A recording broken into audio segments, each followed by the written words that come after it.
California gas prices are breaking record high prices on a daily basis. Industry professionals and locals alike are watching the prices soar, and everyone is thinking about what can be done about it. NTD's Adelina Asoltane has the story. Almost everyone who owns a car has seen what's happening at gas stations, and there has been no shortage of finger pointing. A AAA spokesman said prices started going up right when the Russia-Ukraine conflict started. As soon as the conflict began and the war started to take place, the cost of crude oil jumped to about $100 per barrel. Over the last week, it's been up to $110 per barrel, and just today it hit about $115 per barrel. $7.25 is the highest price NTD has found in California's Bay Area. But that's not for a novelty cup of coffee. It's for only 1 gallon of gas, which is the new record high for the state. Set today, just a year ago it was about $3.74. So you can see just how much higher it's gotten, well over $2. And California is leading the country once more, this time in gas prices. Golden State average gas prices hit $5.34 on Tuesday. One county is getting close to $6 per gallon. Mono County is the county with the highest averages, and they're about $5.96 right now. Some Californians are being matter-of-fact about the prices and taking the costs on the chin. God, it probably is. We're at, $5.73 right now? It's going to come for sure.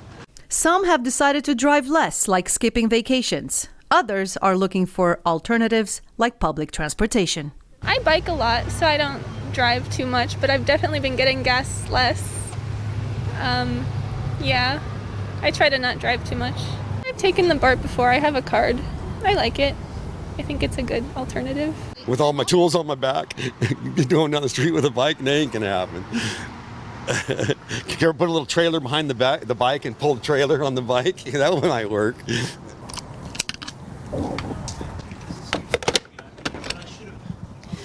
Although California has hit a national high on gas prices, Californians are staying positive. We have to fill up the tank either way. But some are willing to take bikes or even take public transportation. Adelina Asoltane, NTD News, California. The FBI is after another Southern California bank robber after catching the Green Gator Bandit. The Bureau has identified another robber again by his clothing. Authorities say the thief always wears a pair of black and white sneakers. The FBI is on the hunt for a man known as the Black and White Sneaker Bandit. Authorities attribute at least 8 bank robberies in Orange County in recent months to the thief. Photos published on FBI Los Angeles Twitter page show the bandit caught on camera in multiple occurrences, wearing a dark-colored shirt, jeans, and either a baseball cap or beanie. While his appearance slightly changed in each incident, he consistently wore a pair of black sneakers with white soles. Some Twitter comments speculate it could be 2 different individuals, judging by the build and appearance of the suspect in the photos. According to the FBI, the unidentified man is connected to a series of robberies between October 2021 and January 2022 in the cities of Fullerton, Huntington Beach, and Costa Mesa. Anyone with knowledge of the suspect's identity is urged to call the FBI Los Angeles Division. Los Angeles County has loosened its masking mandates, catching up with the rest of the state. The Center for Disease Control and Prevention dropped the county's severity to low, leading to the change. Here's what's now required and not required in the county. In most Los Angeles County settings, masks are no longer mandatory. On Friday, the county changed the requirement for most indoor spaces to strongly recommended. Certain places still require masks, like healthcare facilities, transit centers, and homeless shelters. Masks are still required on K-12 school campuses. The rest of California will lift K-12 masking requirements on March 12th. County officials noted that individual businesses can still choose to require masking. Easing the mandates followed CDC data released on Thursday. The CDC moved LA County out of the high virus activity category down to low. Data is strongly based on hospital admissions for the CCP virus, also known as COVID-19. LA's indoor mega events of 1,000 people or more will still have restrictions. Guests will have to present proof of COVID jabs or recent negative tests. But outdoor mega events no longer have the jab or negative test requirements. Union bargaining with the Southern California supermarkets broke down over the weekend. Though some strikes have happened, new ones aren't confirmed yet. Stores will still be staffed. Labor contracts between grocery store workers and Southern California supermarkets expired on Monday. Contract negotiations between the United Food and Commercial Workers Union Local 770 and Southern California's major supermarkets broke down over the weekend. Supermarket employees picketed stores in Los Angeles' Baldwin Hills and Orange County's Tustin last week during negotiations. The union wrote on Twitter that though no agreement was reached, previous conditions are still in effect. The union blamed Ralph's and Albertsons, the parent company of Vons and Pavilions, for unsuccessful bargaining. Union 770 members also work at Stater Bros and Gelson's. Ralph's said stores will remain open and staffed despite the contract expiring. Robert Branton, vice president of operations at Ralph's, said the union continuously made proposals that were very costly. He said the demands would impact the store's ability to meet customer needs and remain competitive. He said he hoped the unions would return to the bargaining table. Los Angeles drivers are going to be slowing down by 5 miles per hour, at least according to the new speed limits. Angelenos will need to be on lookout for new lower limits that is set to take effect 1 month from now. Los Angeles Mayor Eric Garcetti signed recommendations into law to reduce speed limits on 177 miles of roadways. The Department of Transportation recommended that speed limits be reduced by 5 miles per hour. Far too many Angelenos die in traffic collisions. Even one death is too many, which is why we launched and joined the movement of Project Zero many years ago. The way that we used to set speed limits in this state was the equivalent of, when you put on a little extra weight, instead of going and talking to your doctor or, folks who are experts in nutrition and exercise to slim down. Instead, you might just loosen up your belt and buy a next size up. And that's how we used to set speed limits. The fastest driver set the speed limit. Most of the roads to change currently have their speed limits at 40 or 45 miles per hour. The City Council published the full list along with reasons for changes.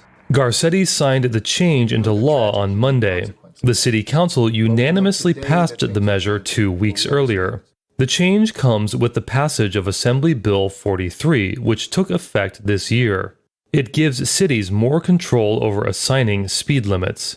We know the statistics related to fatalities and the dangers of speeding. Traffic fatalities are one of the leading causes of death for the people of Los Angeles, and speeding is the leading cause of fatalities and traffic accidents. Both Garcetti and the Department of Transportation general manager cited pedestrian deaths as a major reason for lowering the limits. Google's parent company was denied a chance to dismiss a legal case against it in the Supreme Court. The suit is over leaked data related to its old social media site, Google+. The U.S. Supreme Court denied Alphabet Inc. a chance to dismiss a lawsuit against its subsidiary Google. The lawsuit alleges that Alphabet fraudulently concealed a security glitch that left private user data exposed. The data leak came to light after an October 2018 Wall Street Journal article claimed Google covered up the exposure of nearly 500,000 users' data. The users were members of the Google Plus social network. Wall Street Journal reported that the company feared regulatory scrutiny and reputational harm if it was discovered. The lawsuit, led by the state of Rhode Island, alleges Google made false or misleading statements in violation of the U.S. Securities Exchange Act. Google admitted that it discovered the data exposure in March 2018. The company closed down the consumer version of Google Plus shortly after. In 2020, a San Francisco district judge dismissed the lawsuit.